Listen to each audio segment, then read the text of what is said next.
శుక్లాంబరధరం విష్ణుం శశివర్ణం చతుర్భుజం ప్రసన్నవదనం ధ్యాయేత్ సర్వవిఘ్నోపశాంతయేత్. గురుర్బ్రహ్మా గురుర్విష్ణుః గురుర్దేవో మహేశ్వరః గురుః సాక్షాత్ పరబ్రహ్మ తస్మై శ్రీ గురవై నమః. వ్యాసాయ విష్ణురూపాయ వ్యాసరూపాయ విష్ణవే నమో వై బ్రహ్మనిధయే వాసిష్ఠాయ నమో నమః. కూజంతం రామ రామేతి మధురం మధురాక్షరం ఆరుహ్య కవితాశాఖాం వందే వాల్మీకి కోకిలం. శ్రుతిస్మృతిపురాణానాం ఆలయం కరుణాలయం నమామి భగవత్పాదశంకరం లోకశంకరం. వాగర్థావివ సంపృక్తౌ వాగర్థ ప్రతిపత్తయే జగత పితరౌ వందే పార్వతీ పరమేశ్వరౌ.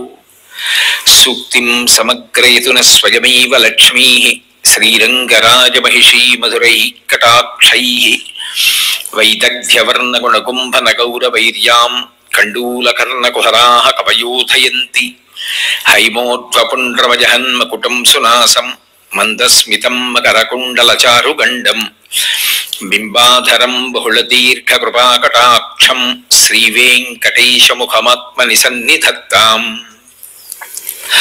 విమలపటి కమలకుటి పుస్తక రుద్రాక్షసస్తహస్తపుటి కామాక్షి పక్ష్మలాక్షి కలిత విపంచి విభాసి వైరించి.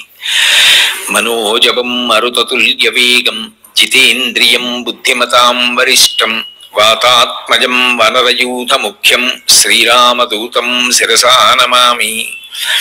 ఆపదామపహర్తారం దాతారం సర్వసంపదాం లోకాభిరామం శ్రీరామం భూయో భూయో నమామ్యహం. హరి ఓం. పరమేశ్వర స్వరూపైన సభకి నమస్కారం. మనం అందరం ఉన్నటువంటి ధర్మం సనాతన ధర్మము అని పిలువబడుతోంది. సనాతనుడు ఎవరు అంటే పరమేశ్వరుడు. ఆయన యొక్క ఆది కాని అంతము కాని ఎవ్వరికీ తెలియదు. ఆయన ఎప్పుడు సృజింపబడ్డాడు అన్న మాట తలెత్తదు. అసలు ఈ లోకములు ఉన్నా లేకపోయినా ఆయన మాత్రము దేశకాలాదులకు అతీతుడై ఎల్లకాలముల యందు ఉంటాడు. మహాప్రళయం జరిగిపోయిన తరువాత కూడా తనంత తానుగా ఏ ఇతరమైనటువంటి వెలుతురు సాధనము అవసరం లేకుండా, తనని ప్రకాశింపచేయడానికి తనని చూపించడానికి సూర్యచంద్రుల యొక్క సహాయము కూడా అవసరం లేకుండా తాను ఒక్కడే ప్రకాశించేటటువంటి స్థితిలో ఉండేటటువంటి వాడు భగవానుడు.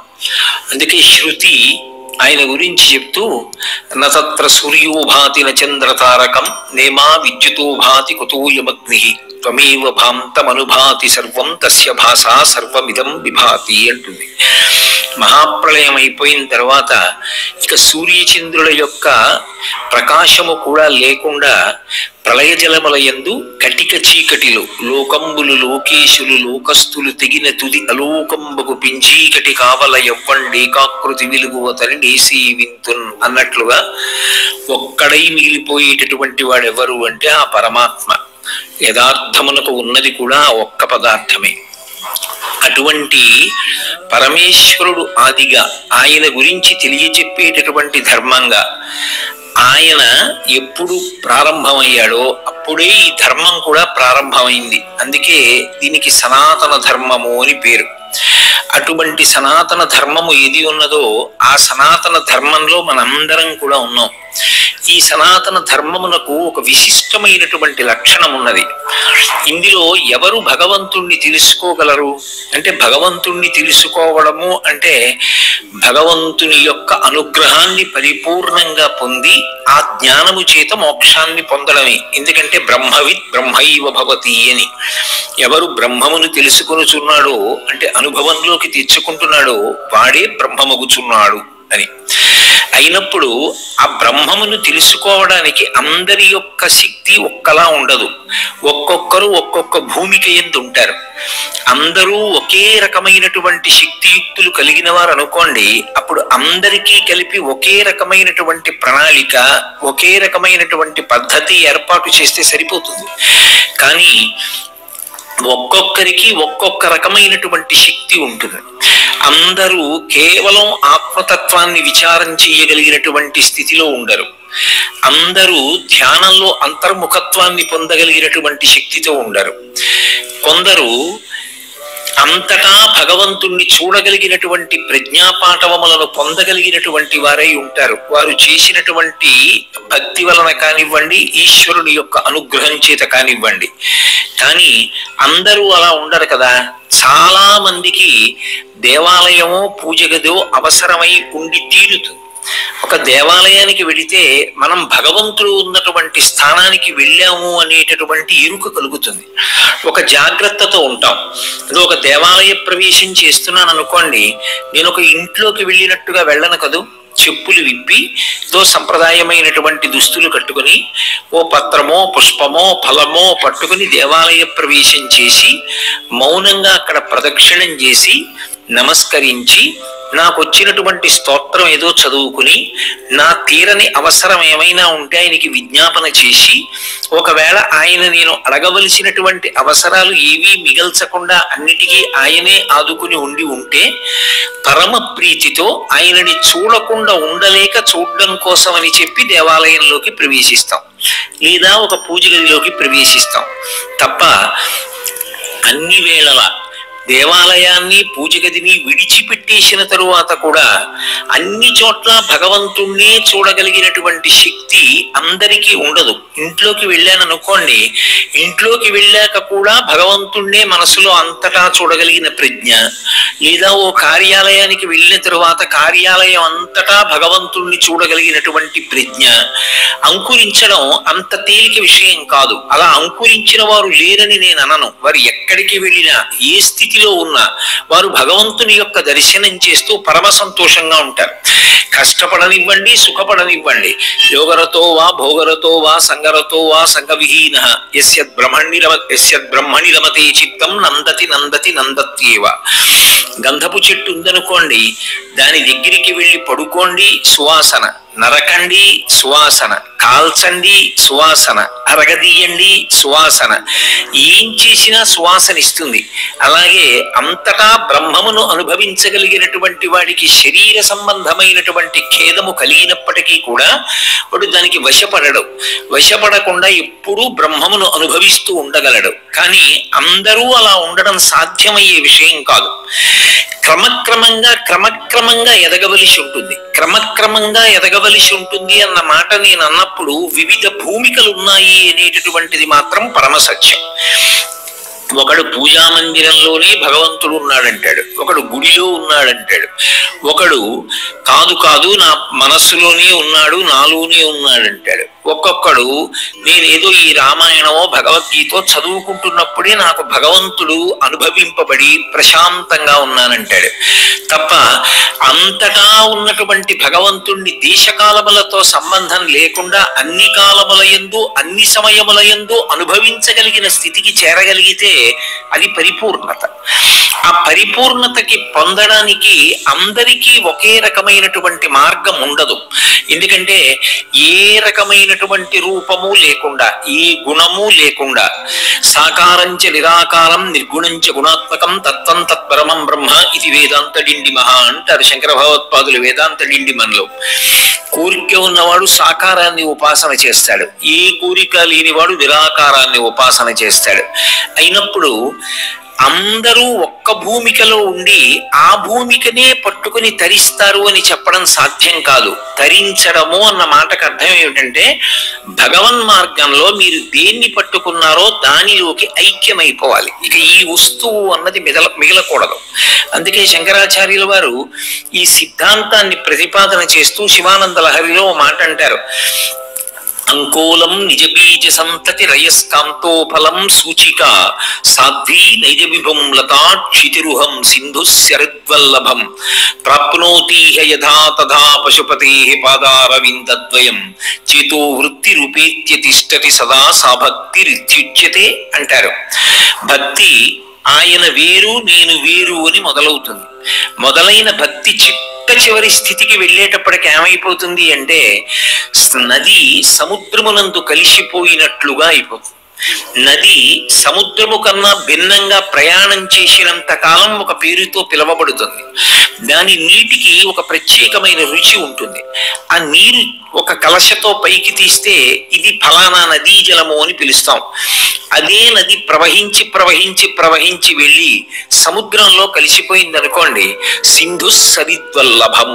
ఆ నది సముద్రంలో కలిసిపోయిన తరువాత ఇక నది పేరు కానీ, నది రూపం కానీ, నది జలము యొక్క రుచి కానీ ఏమి ఉండవు, అంతా సముద్రమే. అలా ఉపాసన అంటారు. ఉపాసన అన్న మాటకు అర్థం ఏమిటంటే, ఉప అంటే సమీపమునందు, ఆసన అంటే కూర్చుండుట. ఇప్పుడు మీరందరూ ఈ సభలో కూర్చుని ఉన్నారు. అందరూ ఎవరికి సమీపంగా కూర్చుని ఉన్నారు అంటే, ప్రవచనం వినడం కోసం నాకు సమీపంగా కూర్చున్నారు. కొంతమంది బాగా దగ్గరగా కూర్చున్నారు, కొంతమంది ఆ దగ్గరగా కూర్చోవడంలో దూరంగా కూర్చున్నారు. అలా క్రమక్రమంగా జరుగుతూ జరుగుతూ జరుగుతూ దగ్గరకు వచ్చారనుకోండి, అది ఉపాసన. ఉపాసనకి సిద్ధి ఎప్పుడు అంటే, బాగా దగ్గరగా వచ్చి ఆయన వేరుగా నేను వేరుగా కూర్చోవడంలో కాదు, భగవన్ మార్గమునందు. ఆ వచ్చిన వాడు జరిగి జరిగి జరిగి జరిగి జరిగి జరిగి ఏ వస్తువు వైపు జరిగాడో ఆ వస్తువునందు ఐక్యమైపోతాడు. అందుకే భక్తి యందు ఆర్ద్రత ఉంటుంది. ఇది అత్యంత ప్రధానమైనటువంటి విషయం. భక్తి ఆర్ద్రతతో కూడి ఉంటుంది. అందుకే మెత్తదనాన్ని ఇస్తుంది, కరిగిపోయేటటువంటి లక్షణంతో ఉంటుంది. కామము దానికి వ్యతిరేకం. మెత్తగా ఉన్నది కూడా గట్టి పడిపోయేటట్టుగా కామం చేస్తుంది.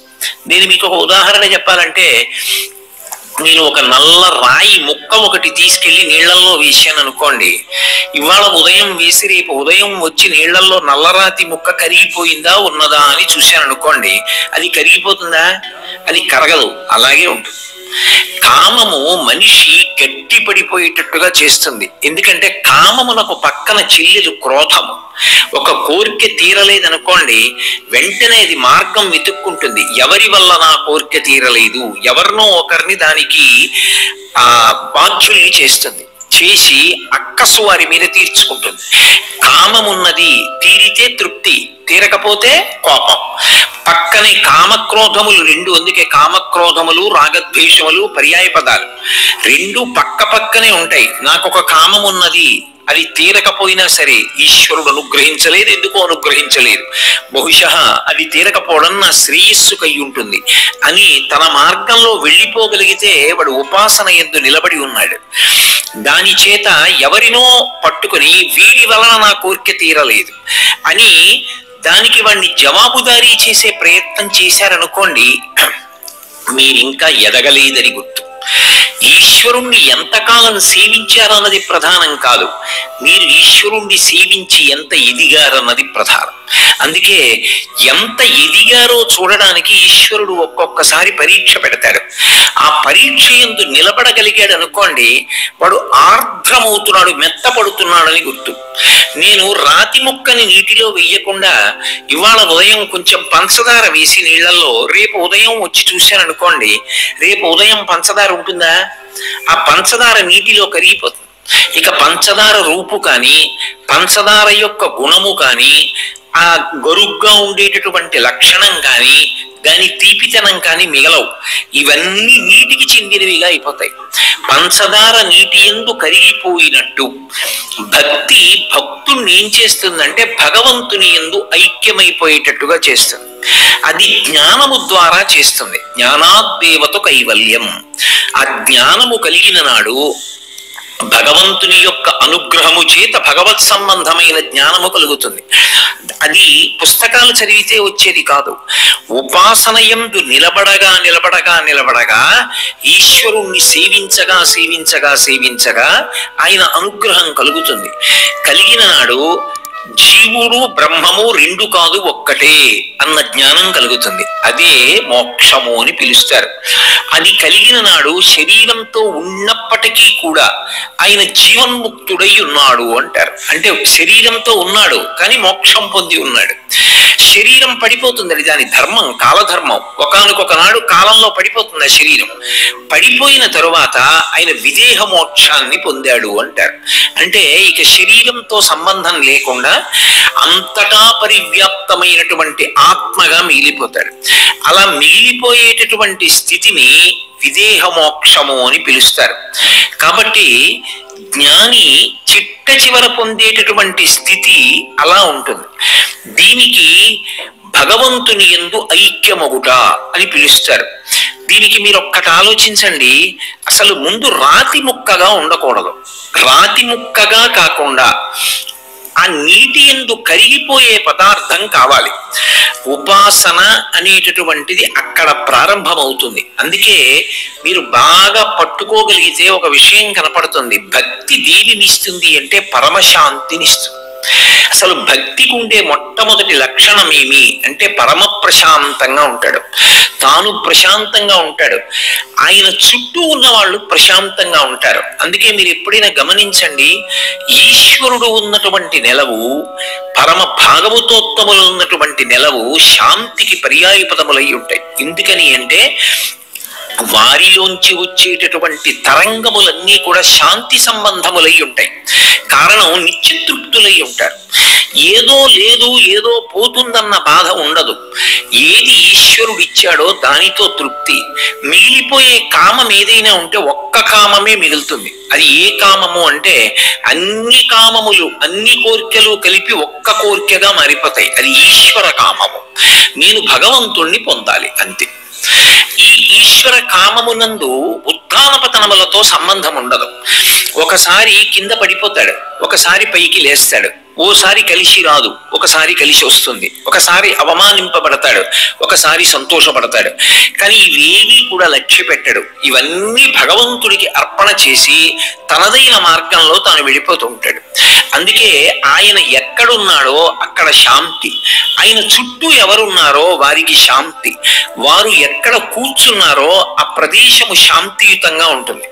అందుకే సనాతన ధర్మంలో భక్తి యొక్క ప్రధాన ప్రయోజనముగా మీరు అడిగినా అడగకపోయినా భక్తి మార్గంలో వెడుతున్నప్పుడు వచ్చేటటువంటి మొట్టమొదటి లక్షణం ఏది అంటే ప్రశాంతత. అందుకే మీరు చూడండి, మీరు ఏది ఈశ్వర సంబంధమైన కార్యం చెయ్యండి, ఒక్క విషయాన్ని అడుగుతారు, ఓం శాంతి శాంతి శాంతి, దీని చేత శాంతి కలుగుగాక. అందుకే త్యాగరాజస్వామి కూడా శాంతము లేక సౌఖ్యము లేదు సారసదల నయన అంటారు. అసలు ఆ శాంతం అన్నది లేకపోతే అసలు సౌఖ్యమే లేదు. అది కృతకంగా అంటించుకునేది కాదు. ఆ శాంతం అనేటటువంటి దానికి భంగం ఎక్కడ అంటే విపరీతమైన లౌకికమైన కోరికలతో మగ్గిపోతున్నవాడు ఆ భగవత్ సంబంధమైన ప్రశాంతత ఉన్నవాడికి చీకాకు కల్పిస్తాడు. ఎప్పుడూ కోర్కెలతో వేసారిపోతున్నాడు అనుకోండి ఒకడు, వాణ్ణి చూసి జాలి కలుగుతుంది.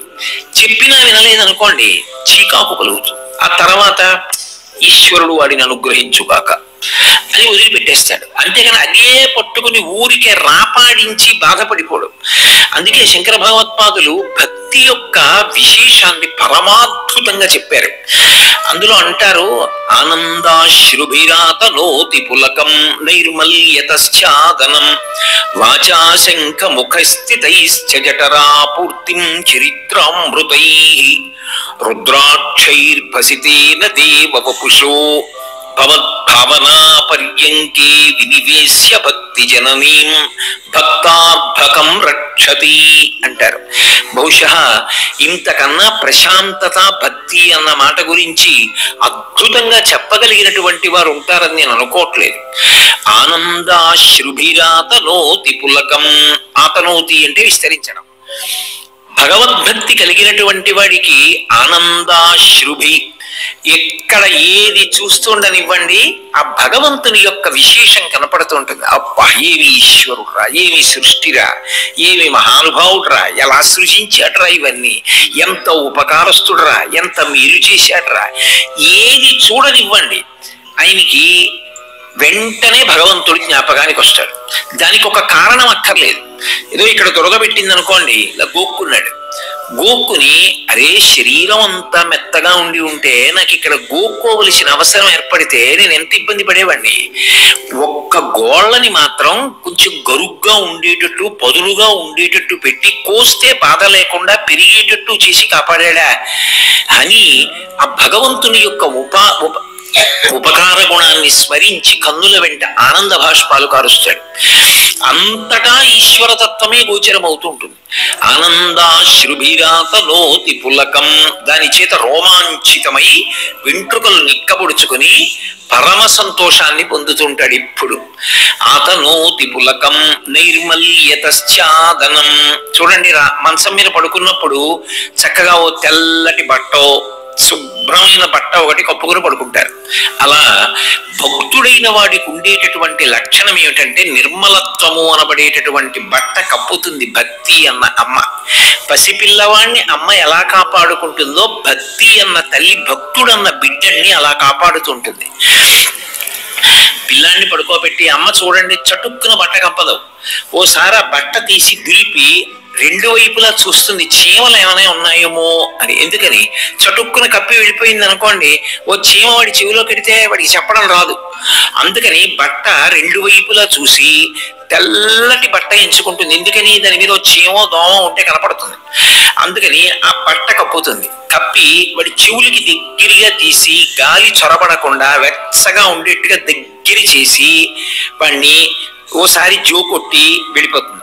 అలా నైర్మల్యతశ్చాదనం, భక్తి అన్న తల్లి భక్తుణ్ణి నిర్మలత్వము అనేటటువంటి బట్ట కప్పి ప్రశాంతంగా ఉండేటట్టుగా చేస్తుంది. నైర్మల్యతశ్చాదనం వాచా శంఖ ముఖస్థితైశ్చ జఠరా పూర్తిం చరిత్రామృతై. పిల్లవాడికి అమ్మ పాలు పట్టినట్టుగా ఓ సీసాతో అనుకోండి పోని, భక్తి అన్న తల్లి వాచా అంటే పరమ భాగవతోత్తములైనటువంటి వారి మాటలు అన్న శంఖంతో భక్తి అన్న పాలు పడుతూ ఉంటుంది. ఆ మాటలు విని పరమ ప్రశాంతత పొందుతుంటారు.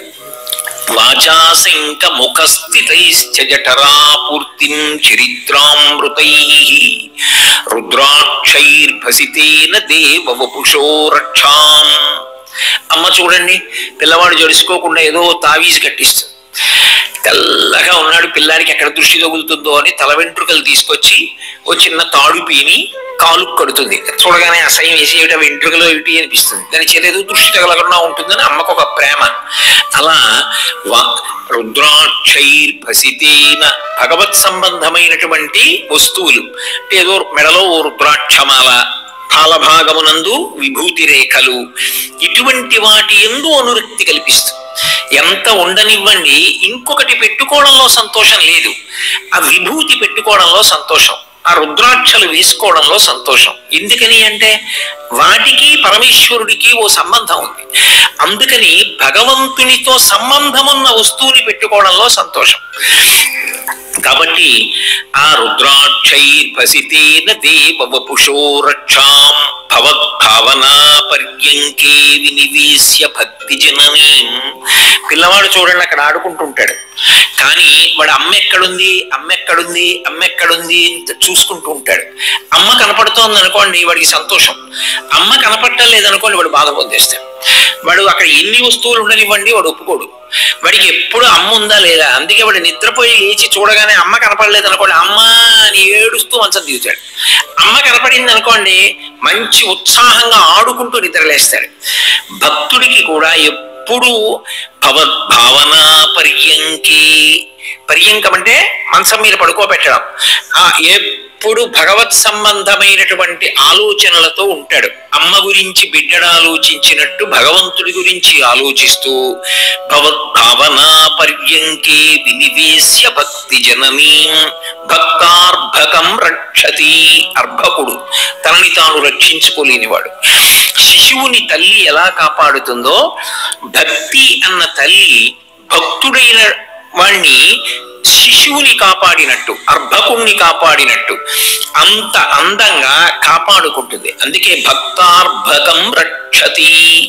పిల్లవాడు ప్రశాంతంగా ఉండడానికి కారణం తనని తాను రక్షించుకోగలిగిన శక్తి కాదు, భగవంతుణ్ణి నమ్మి ఉంటే భగవంతుడు తనని రక్షిస్తాడనేటటువంటి భావన చేత శాంతి పొందినట్టు. అమ్మ తనని రక్షిస్తుందని అర్భకుడు సంతోషంగా శాంతియుతంగా ఉన్నట్టు ఉంచగలిగినది ఇది భక్తి. అందుకే భక్తి దేనికి ప్రధానము అంటే మౌఢ్యం కోసం కాదు, భక్తి ప్రశాంతతకి మారు పేరు. భక్తికి ఫలితమేమి? శాంతిగా ఉండగలగాలి. ఆయన భక్తుడు అన్న మాటకు అర్థం ఆయన ఎన్ని మాటలు దేవాలయానికి వెడతాడు, ఎన్ని పూజలు చేయిస్తుంటాడు, ఆయన ఎన్ని రుద్రాక్షమాలలు వేసుకుంటాడు, లేకపోతే ఆయన ఎంత డాంబికంగా కనపడతాడు అన్నదాన్ని బట్టి ఈశ్వరుడు పరిగణించడు. ఆయన ఎంత ప్రశాంతంగా ఉంటాడు అన్నదాన్ని బట్టి ఆయన భక్తి అన్న తల్లికి ఎంత ముద్దు బిడ్డడయ్యాడు అన్నది అర్థం అవుతుంది. అందుకే ఒక పట్టాన ఎవరి ప్రశాంతత చెదరదో వాడు భక్తి యందు ఊంచుకున్నవాడు. ఈ భక్తి అత్యంత ప్రధానం. ఈ భక్తితో మొదలై చిట్ట చివరి ప్రయోజనం జ్ఞానం. ఈ భక్తి యందు మీరు చూడండి, ప్రధానంగా మొదలెక్కడవుతుంది అంటే భగవంతుడన్న వాడికి ఒక రూపం ఉంది, కరచరణాదులు ఉంటాయి, ఆయన ఎక్కడో ఉంటాడు, నేను ఇక్కడ పూజ చేస్తే ఆయన వింటాడు, ఆయన విన్నవాడు నన్ను అనుగ్రహిస్తాడు, అనుగ్రహించి కనపడతాడు, ఒకవేళ కనపడకపోయినా నన్ను రక్షిస్తాడు, నా కోరిక తీరుతాడు. ఒక విశ్వాసం, ఒక నమ్మకంతో మొదలవుతుంది. ఆ నమ్మకంతో మొదలైనప్పుడు భగవంతుడు అన్నవాడు మొట్టమొదట ఎవరు? ప్రాథమిక దశలో భగవంతుడన్నవాడికి ఒక రూపం ఉంది. ఆయనకి కూడా మనలా ఉండకపోయినా ఆయనకి కళ్ళు ఉంటాయి, ముక్కు ఉంటుంది, చెవులు ఉంటాయి, ఆయనకి 2 చేతులు 4 చేతులు ఉంటాయి, ఆయన కూడా ఓ రంగుతో ఉంటాడు. ఇలా ఏదో ఒక ఊహ ఉంటుంది. ఆ ఊహతో ఒక ప్రతిమని తయారు చేస్తాడు. ఒక ఉదాహరణకి నేనే పరమశివుని యొక్క మూర్తిని చేసి పూజ చేస్తున్నాను అనుకోండి, మీరు వచ్చి ప్రాథమిక దశలో ఉన్నటువంటి భక్తుల్ని అయ్యా నా బోటి గారిని అడిగారు అనుకోండి, అయ్యా మీరు ఎవరిని పూజ చేస్తున్నారు అంటే నేను శివుణ్ణి పూజ చేస్తున్నాను. ఈయన శివుడని ఎలా నమ్మకం అంటే చూసారా, అదిగో పులి చర్మం కట్టుకున్నాడా, లేకపోతే ఏనుగు చర్మం కట్టుకున్నాడా, అదిగో నాగయజ్ఞోపవీతం వేసుకున్నాడా, 3 కళ్ళు ఉన్నాయా, త్రయంబకం యజామహే సుగంధిం పుష్టివర్ధనం అని కదూ, 3 కన్నులు ఉన్నాయా లేదా, అదిగో గంగ తల్లో ఉందా లేదా, జుత్తంతా చల్లబడి ఉందా, శుక్లపక్ష తదీనాటి చంద్రరేఖని ధరించి ఉన్నాడా. కాబట్టి శివుడు అంటే, శివుడు అంటే ఇలా బట్టలు కట్టుకుంటాడని, ఇలా నగలు వేసుకుంటాడని. ఈయన ఎక్కడ ఉంటాడండి అంటే కైలాసంలో ఉంటాడు. కైలాసం ఎక్కడుందండి అంటే భారతదేశానికి ఉత్తర దిక్కుగా వెళ్ళిపోతే కైలాసం ఉంటుంది. ఆ కైలాసంలో ఆయన ఉంటాడు. ఇవన్నీ అబద్ధాలని, ఇదంతా ఎందుకో పనికిమాలినదని సిద్ధాంతం చేయడం కన్నా పొరపాటు విషయం ఇంకోటి లేదు. అక్కడే ప్రారంభం అవుతుంది భక్తి, అలాగే ప్రారంభం అవుతుంది. అంతకన్నా ఇంకొకలా ప్రారంభం అయితే వాడు కారణ జన్ముడు, వాడు ఈ శుకబ్రహ్మో లేకపోతే వామదేవుడు అవుతాడు. అలాగే ప్రారంభం అవుతుంది. ఆయన నాకన్నా పరమశక్తివంతుడు, మహాజ్ఞాని, ఆయన దేశకాలములకు అతీతుడు, ఆయనను రక్షించగలిగిన వాడు. ఇప్పుడు ఇంకొక మెట్టు పైకెక్కాడు అనుకోండి, ఏమిటా తేడా ఆయనకి నీకు? ఆయనకి ఓ రూపం ఉందిగా, ఆయనకి ఓ శరీరం ఉందిగా, నీకు ఓ శరీరం ఉందిగా. ఇప్పుడు నీ శరీరం ఎలా జర్జరీభూతం అయిపోతుందో ఆయన శరీరం కూడా జర్జరీభూతం అయిపోతుందిగా. నీకన్నా ముందు, మీ నాన్నగారి కన్నా ముందు, మీ తాతగారి కన్నా ముందు, మీ ముత్తాత గారి కన్నా ముందు ఉన్నాడు అంటే ఆయన ఖచ్చితంగా వృద్ధుడు కదా. నీకన్నా వృద్ధుడు, అందులో సందేహం లేదు. కాబట్టి ఆయన జుట్టు తెల్లగా ఉండాలి, నల్లగా ఉండదు కదూ. ఆయన శరీరం అంతా ముడతలు పడిపోయి ఉంటుంది. ఆయన ఎక్కే ఎద్దు అంతకన్నా ముసలిదైపోయి ఉంటుంది కదూ. అంటే సామాన్యమైనటువంటి స్థితిలో దానికి జవాబు ఏమని చెప్పవలసి ఉంటుంది? అంతేనండి అని చెప్పాలి. అవునండి, ఆయన చాలా వృద్ధుడైపోయి ఉంటాడు, ఈ పాటికి పరమ వృద్ధుడై ఉంటాడు భగవానుడు అని చెప్పాలి. కానీ ఒక్క మెట్టు పైకెక్కాడు అనుకోండి, అప్పుడు అంటాడు అప్రాకృత శరీరం తం అతిమన్మథరూపిణం ఘృతరీతి ఘనీభూతం సచ్చిదానంద విగ్రహం అంటాడు. ఇది పట్టుకోవలసినటువంటి ప్రధానమైన విషయం. ఇప్పుడు ఇంకొక మెట్టు పైకెక్కాడని నేను చెప్తున్నది అష్టమూర్తి ఉపాసన, మీరు పట్టుకోవాలి. నేను మిల్లిగా మెట్లెక్కిస్తున్నాను. ముందన్నాడు ఎప్పుడో ఉన్నాడు వృద్ధుడన్నాడు, ఇప్పుడు అన్నాడు నేను అలా పెట్టాను కానండి, అసలు నిజంగా అలా ఉండదు ఆయన శరీరం. అది అప్రాకృత శరీరం తం అతిమన్మథరూపిణం. ప్రాకృత శరీరం కాదు. నాలా చర్మము, రక్తము, మాంసము, కొవ్వు, అస్థి, శుక్ల, మేధ అందులో ఉండవు. మరి అందులో అవన్నీ ఉండకపోతే ఏముంటాయా మరి? అంటే ఆణవ మలము, కార్మిక మలము, మాయిక మలము అన్న 3 మలములు ఆయన ఎందు లేవు. ఆ 3 మలములు నా ఎందు ఉన్నాయంటాడు. అంటే ఇంకొక మెట్టి, ఇంకో పై మెట్టి ఎక్కాడు. నాకున్నది ఆయనకి లేనిది చెప్తున్నాడు ఇప్పుడు. కానీ ఆయన తనకన్నా ఎందుకు గొప్పవాడో చెప్పుకుంటూ వస్తున్నాడు. అంటే కరిగిపోవడానికి సిద్ధపడుతున్నాడు, కరుగుతున్నాడు, అంటే బాగా దగ్గరవుతున్నాడు. ఉపాసన ఒక్కొక్క మెట్టెక్కి దగ్గరికి వస్తున్నాడు. ఏమిటి ఆయన ఎందున్న గొప్పతనం అంటే ఆణవమలము లేదు. ఆణవమలం అంటే ఈ శరీరం ఉందనుకోండి, ఇందులో పంచభూతాలు ఉంటాయి, పృథివ్యాపస్తేజో వాయురాకాశాలు. ఇందులో మట్టి ఉంటుంది, అందుకే ఎంత స్నానం చేసినా ఇలా అంటే మట్టి వస్తుంది. ఇందులో నీళ్లు ఉంటాయి, నీళ్లు లేకపోతే ఒప్పుకోదు, ఇది పడిపోతుంది. నీరు ఉంటుంది, అలాగే అగ్నిహోత్రం ఉంటుంది, అందుకే వేడి ఉంటుంది. ఆ వేడిపోతే శరీరం లేదని గుర్తు. అలాగే పృథివీ ఆపస్తేజో వాయు, లోపల గాలి పీల్చాలి, వదిలిపెట్టాలి. పీల్చి వదిలిపెట్టలేదనుకోండి శరీరం విడిపోయిందని గుర్తు. ఆకాశము అంటే భిన్నము కానిది ఏదుందో, ముక్కలవడానికి వీల్లేనిది ఏదుందో అంతటా నిండి అది ఉంటుంది. కాబట్టి ఇప్పుడు ఆ 5 బయట ఉన్నాయి, ఆ 5 లోపల ఉన్నాయి. నాకు ఈ 5టితో తప్ప 6వది లేదు శరీరంలో. ఈ 5 పంచభూతాలు ప్రధానంగా ఈ కంటితో చూడడానికి కనపడే ఈ 5 ఇందులో ఉన్నాయి. లేదా ఆ 5లో కొన్ని కంటికి కూడా కనపడవు. గాలి కంటికి కనపడుతుందా? కనపడదు. ఈ 5 ఉన్నాయి. భగవంతుని శరీరంలో అలా ఉండవండి అంటాడు. అది అప్రాకృత శరీరం తం అతిమన్మథరూపిణం. ఈ 5 ఉండవు. మరి ఈ 5 ఉండకపోతే చూడడానికి భయంకరంగా ఉండదా? కాదు. అతిమన్మథరూపిణం, అది 1,000,000 మన్మథుల కాంతితో ఉంటుంది, అంత అందంగా ఉంటుంది. ఘృత రీతి ఘనీభూతం, నెయ్యి పేరుకున్నట్లుగా నా కోసమని ఒక రూపు పొందుతున్నాడు తప్ప నిజానికి అసలు రూపే లేదు. ఆయన అంతటా నిండిపోయి ఉంటాడు, కాంతి రూపంలో వ్యాపించి ఉంటాడు, విభూతి రూపంగా ఉంటాడు, ఒక గొప్ప శక్తి రూపంలో ఉంటాడు. ఆ రూపంలో ఉన్నవాడు నేను అడిగానని ఒక రూపం పుచ్చుకుంటాడు. శివుడుగా అన్నప్పుడు అలా వస్తాడు. కాబట్టి కృతరీతి కనీభూతం సచ్చిదానంద విగ్రహం, అందుకు నా రూపంలో దిగో అలా వచ్చాడయా అంటాడు. ఇప్పుడు అలా వచ్చాడయా అన్నప్పుడు ఇంకొక మెట్టు పైకెక్కాడు. ఓ అంతటా ఉన్నాడంటున్నావుగా, అంతటా ఉన్నవాడికి ఒక పెద్ద రూపం ఉంటుందా? అంటే ఇప్పుడు నేనున్నాను, ఈ కుర్చీకి సరిపడేంత రూపం నాది. ఆయన అంతటా ఉన్నాడంటే అంతటా సరిపోయేంత పెద్ద రూపం కూడా ఉంటుందా అని అడిగారు అనుకోండి. అప్పుడు ఇంకొక మాట చెప్తాడు, విశ్వరూపం అనే రూపం ఉంది, ఆ రూపంలో అంతటా నిండి ఉంటాడు. అప్పుడు ఆయన నిండిపోయి ఉన్నప్పుడు ఎలా పడతాడు అన్న మాట రాదు. ఎలా పడతాడు అంటే భాగవతంలో చెప్తారు, అగ్నిముఖంబు పరాపరాత్మకమాత్మ కాలంబు గతి రత్నగర్భ పదము శ్వశనంబు నీయూర్పు రసన జలీషుండు దిశలు కర్ణంబులు దివము నాభి సూర్యుండు కన్నులు శుక్లంబు సలిలంబు జఠరంబు జలధులు చెదలు శిరము సర్వౌషధులు రోమచయము శల్యంబు లద్రులు మానసమృతకరుండు చందములు ధాతువులు ధర్మ సమితి హృదయమాస్య పంచకము పరిషదాహ్వయంబు అయిన నీరూపు సరసత్వమై శివాఖ్యై స్వయం జ్యోతి యొప్పు వాద్యమగుచు అంటారు. ఆ అంతటా నిండిపోయినప్పుడు ఎక్కడెక్కడ అగ్ని ఉన్నది ఆయన ముఖం. అగ్ని ముఖంబు పరాపరాత్మకమాత్మ, జీవుడు పరబ్రహ్మము ఈ 2 కలిసిపోయినది ఏది ఉందో అది ఆయన ఆత్మ. పరాపరాత్మకమాత్మ కాలంబు గతి, ఆయన అడుగు తీసి అడుగు వేసి నడిచి వెడుతూ ఉంటే అదే కాలం. కాలంబు గతి రత్నగర్భ పదము, ఈ భూమి అంతా కూడా ఆయన పాదపీఠం, ఆయన పాదం పెట్టుకునేటటువంటి పీఠ. రత్నగర్భ పదము శ్వసనంబుని యూర్పు, ఆయన విడిచిపెట్టినటువంటి గాలి ఈ వాయువు. శ్వసనంబుని యూర్పు రసన జలీషుండు, ఆయన నాలుక ఈ సమస్తమైనటువంటి నీరు. రసన జలీషుండు దిశలు కర్ణంబులు, ఈ దిక్కులన్నీ కలిపి ఆయన యొక్క చెవులు. దిశలు కర్ణంబులు దివము నాభి, స్వర్గలోకం ఆయన యొక్క బొడ్డు. దివము నాభి సూర్యుండు కన్నులు, ఆయన కళ్ళు సూర్యుడు.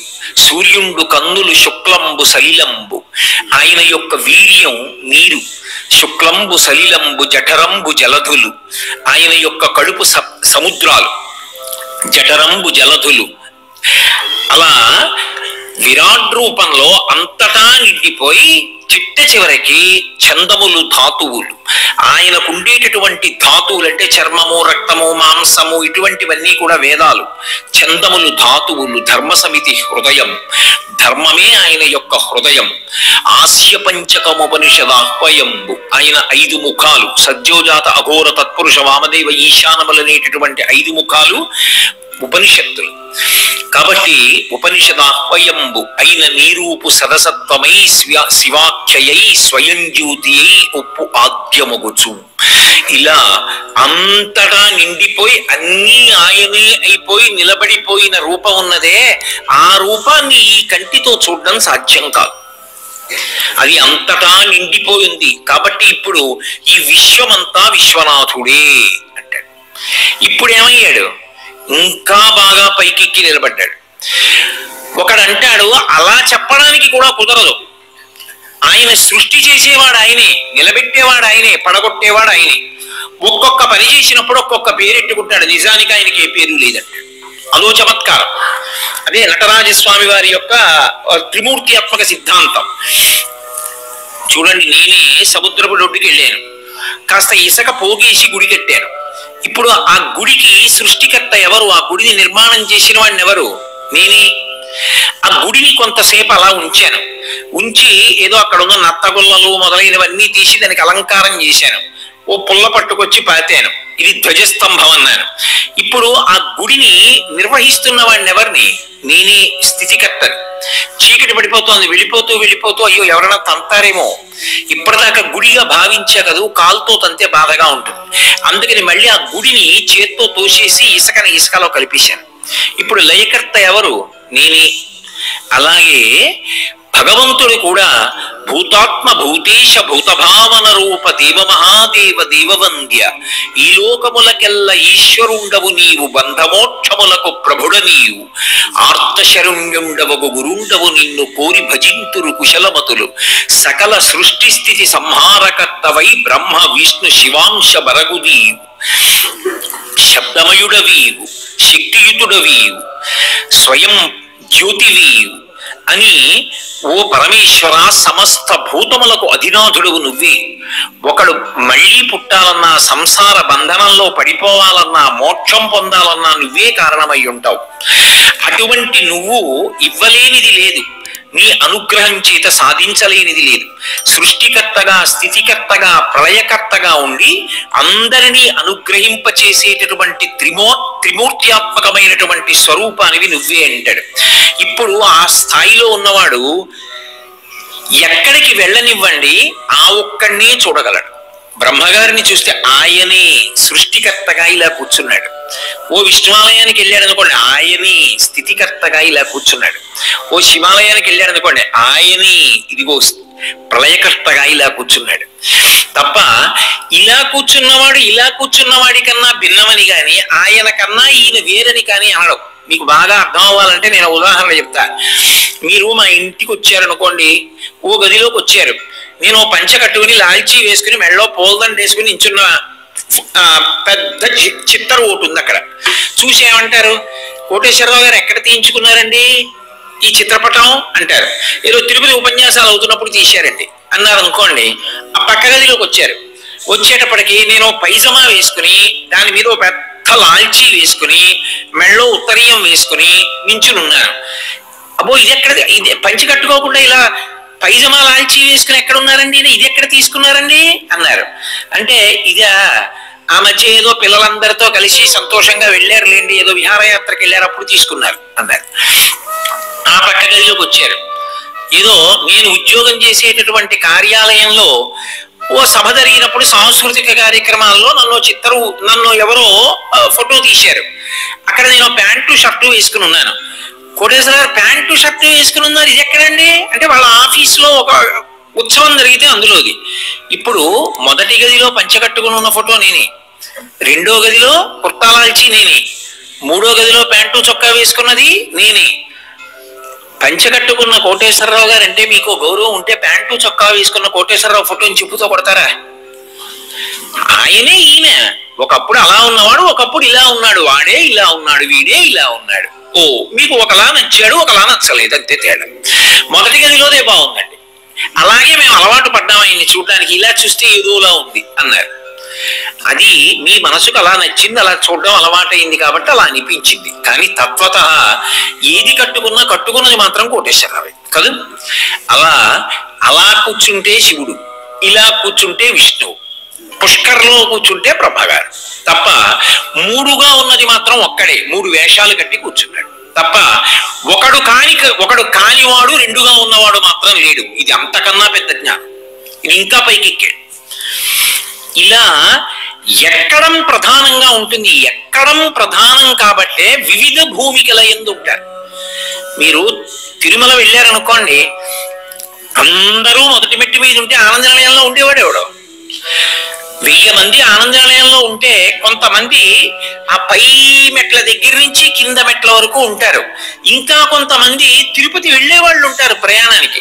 ఇంకా కొంతమంది రిజర్వేషన్ చేసుకుంటున్న వాళ్ళు ఉంటారు. ఇంకా కొంతమంది పెట్టి చదువుతున్న వాళ్ళు ఉంటారు. రకరకాల వాళ్ళు ఉంటారు. వీళ్ళందరూ ఆఖరికి వెళ్ళేది ఎక్కడికి? ఆనంద నిలయంలోకే వెడతారు. కానీ ఒక్కొక్కడు ఒక్కొక్క చోట ఉన్నాడు. అందరూ ఆనంద నిలయానికి వెడతారు. ఇప్పుడు వీళ్ళందరూ వివిధ భూమికల యందు ఉన్నవారు. వీళ్ళందరూ ప్రయాణం మాత్రం ఎక్కడ పూర్తవుతుందంటే ఆనంద నిలయం దగ్గర పూర్తయిపోయింది. ఆయన దర్శనం చరమ ప్రయోజనం, ఆయన దగ్గరికి వెళ్ళడం చిట్ట చివరి ప్రయోజనం. అలా అందరూ ఒకే భూమికలో ఉండరు. ఇంకా బయలుదేరుతున్నాడు అనుకోండి, నీ మామ ఇంకెప్పుడు వెళ్తావులే, వాడు అప్పుడే తిరుపతి వెళ్ళొచ్చేసాడు, కూడా గుండు కూడా చేయించుకొచ్చేసాడు, ఇంకా నువ్వు ఎప్పుడు వెళ్తావు, నీ బతుకులు వెళ్ళలేవు అన్నారు అనుకోండి, వాడు ఎంత నిరుత్సాహపడిపోతాడు. ఆయన వెళ్ళొచ్చాడా, తల్లిలాలు ఇచ్చొచ్చాడు, ఇప్పుడు చాలా తేలిగ్గా అవుతుంది దర్శనం, చాలా బాగుంది సార్, బయలుదేరవాయ్, నువ్వు కూడా సంతోషంగా వెళ్ళొస్తావు, ఇంకో రోజు ఉండకపోయావా అన్నారు అనుకోండి, వాడు పరమ సంతోషంగా బయలుదేరతాడు. అందరూ ఒక్కలా ఉండరు, వివిధ మెట్ల మీద నిలబడతారు. కానీ ఏ మెట్టు మీద నిలబడేవాడినైనా ఇంకో మెట్టు మీదకి ఎక్కిస్తుంది ఈ ధర్మం తప్ప, ఈ మెట్టు మీద ఉంటే మాత్రమే మేము చెప్పగలం తప్ప ఈ మెట్టు ఎక్కలేని వాడికి మేము చెప్పడం సాధ్యం కాదని తలుపులు మూయడం ఈ సనాతన ధర్మమునందు ఉండదు. అది దాని ప్రధానమైనటువంటి వైశిష్ట్యం. ఎంత చేతకాని వాడు కానివ్వండి, ఎంత చేతనైన వాడు కానివ్వండి, ఎవరైనా సరే ఈశ్వరుణ్ణి పొందడానికి అర్హులే.